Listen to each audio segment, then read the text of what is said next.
प्यारे विद्यार्थियों, इस वीडियो में मध्य प्रदेश एनएमएमएस एग्ज़ाम 2025-26 की आंसर की देखेंगे।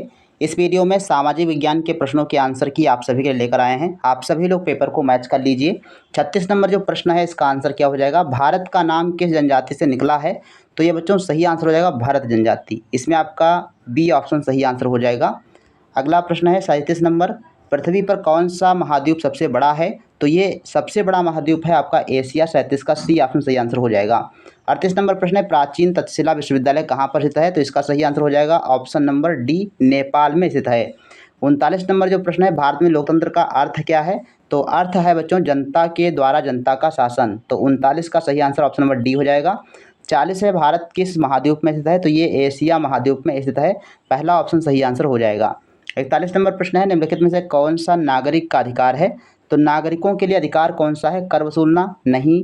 चुनाव में भाग लेना? ये आपका सही आंसर है। ऑप्शन नंबर बी आपका सही आंसर हो जाएगा। 42 नंबर प्रश्न है, भारत में शासन का कौन सा प्रकार है? तो भारत में लोकतांत्रिक शासन प्रणाली चलती है। तो सी ऑप्शन इसका सही आंसर हो जाएगा। आप लोग मैच करते हुए चलेंगे।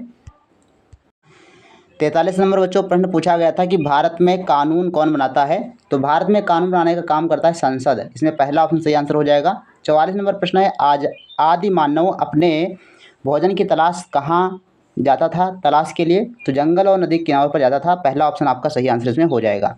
45 नंबर प्रश्न है, भारत संगीत का प्राचीन परंपरा का मूल आधार क्या है? तो संगीत का प्राचीन परंपरा का जो मूल आधार है वो लोकगीत है। इसमें आपका पहला ऑप्शन सही आंसर बच्चों हो जाएगा।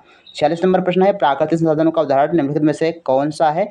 तो प्राकृतिक संसाधन इसमें हो जाएगा आपका पानी। ठीक, ये प्राकृतिक संसाधन है, बाकी मानव निर्मित हैं। 47 नंबर प्रश्न है, निम्नलिखित में से कौन सा मानव निर्मित संसाधन है? तो मानव निर्मित में कौन सा हो जाएगा? तो भवन हो जाएगा। सी ऑप्शन सही है। 48 है, भारत में जूट उद्योग कहाँ पर हैं? तो पश्चिम बंगाल में जूट उद्योग स्थापित हैं। बी ऑप्शन इसका सही आंसर हो जाएगा। 49 नंबर प्रश्न है, भारत में जनगणना के अंतराल पर की जाती है? भारत में जनगणना जो है 10 वर्ष के अंतराल पर होती है। बी ऑप्शन सही आंसर इसका हो जाएगा 49 नंबर में। 50 नंबर प्रश्न है, कौन सा महासागर भारत के दक्षिण में है? तो ये हिंद महासागर भारत के दक्षिण में स्थित है। इसको आप ध्यान रखेंगे। अगले प्रश्न इसके बाद 51 नंबर बच्चों प्रश्न है, सिंधु नदी के किनारे कौन सा प्राचीन सभ्यता विकसित हुई थी? सिंधु नदी के किनारे जो है हड़प्पा सभ्यता विकसित हुई है। बी ऑप्शन सही आंसर हो जाएगा। 52 नंबर प्रश्न है, इतिहास शब्द की किस भाषा से लिया गया? इतिहास जो है संस्कृत भाषा का शब्द है। ऑप्शन नंबर फर्स्ट का सही आंसर हो जाएगा।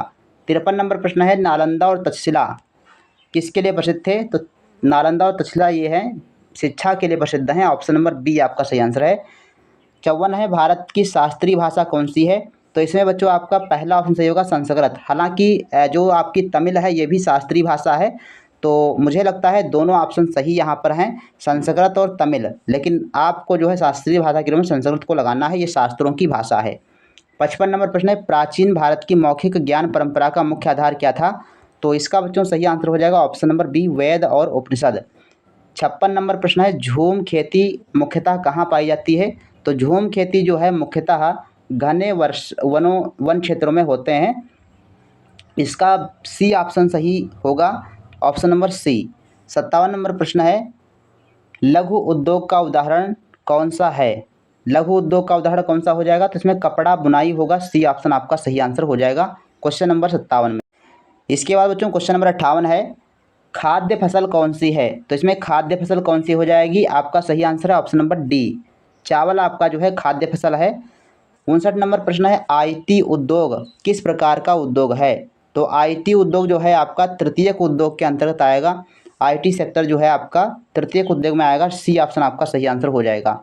इसके बाद जो है 60 नंबर प्रश्न दिया गया है, निम्नलिखित में से सबसे शक्तिशाली चोल शासक किसे माना जाता है? सबसे शक्तिशाली चोल शासक कौन था?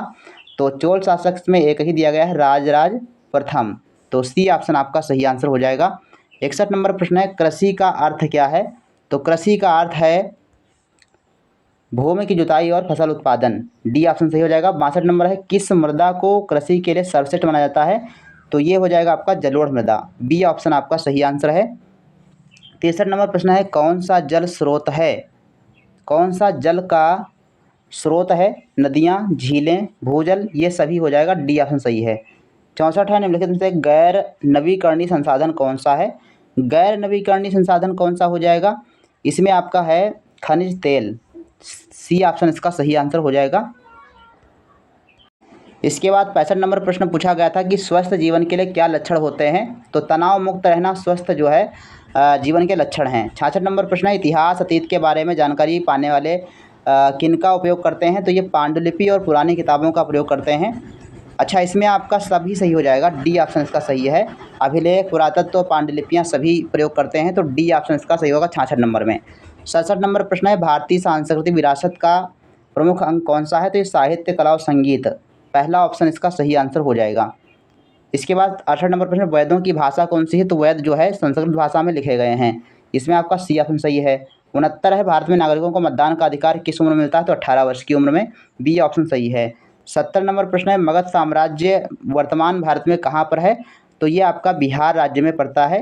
मगध साम्राज्य की राजधानी थी पाटलिपुत्र, और पाटलिपुत्र वर्तमान बिहार में पड़ता है, तो सही आंसर आपका बिहार होगा, बी ऑप्शन सही है। तो ये बच्चों सामाजिक विज्ञान के प्रश्न थे, बाकी नेक्स्ट वीडियो में आपको देखने को मिलेंगे।